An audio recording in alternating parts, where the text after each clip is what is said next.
level of security. So I mean, you have to be ready for the unexpected. You have to, you know where you are. You know you're dealing with maniacs, and they're dealing with each other.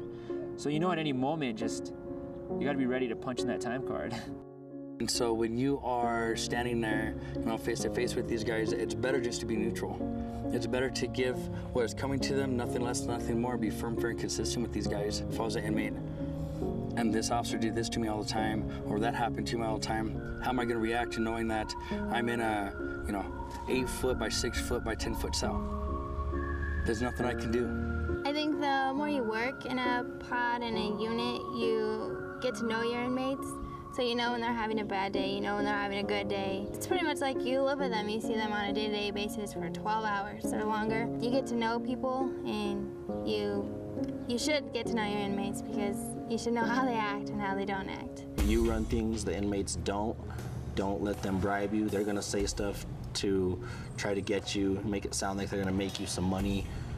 They're gonna say things that are gonna, make it look like your family's in danger when they're really not. They're gonna definitely do things to try to get you to turn, and that's with every officer, especially females.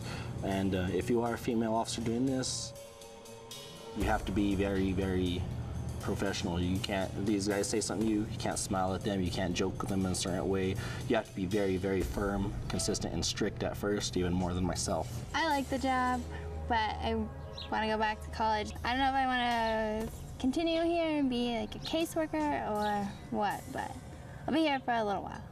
I don't plan on staying here. I don't plan on retiring here, but I do plan on using this to get somewhere better. For sure, I want to stay in law enforcement, and this is a form of law enforcement, so this was a good way to get my feet wet. And I do plan on staying here for a while, but I do eventually plan on taking this to the next level. I'm actually happy with the career choices that I've made. I, in my lifetime, never thought that I'd be this successful. My kids are a little too young. They really don't understand right now.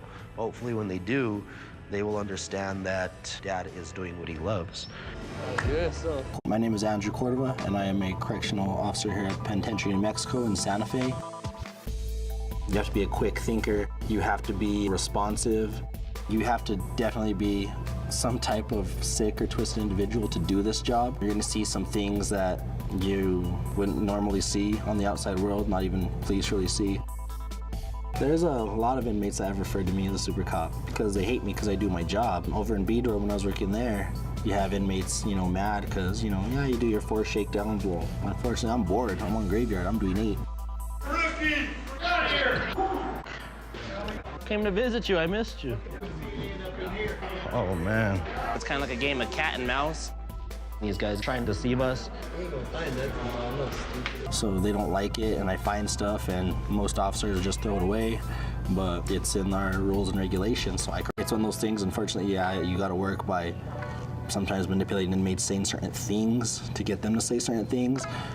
But if you think about it, they're going to do the same thing to you. You're just doing it for a better cause. They want to refer me to super cop, that's fine. I'll keep doing my job, and I'm just going to get better and better as time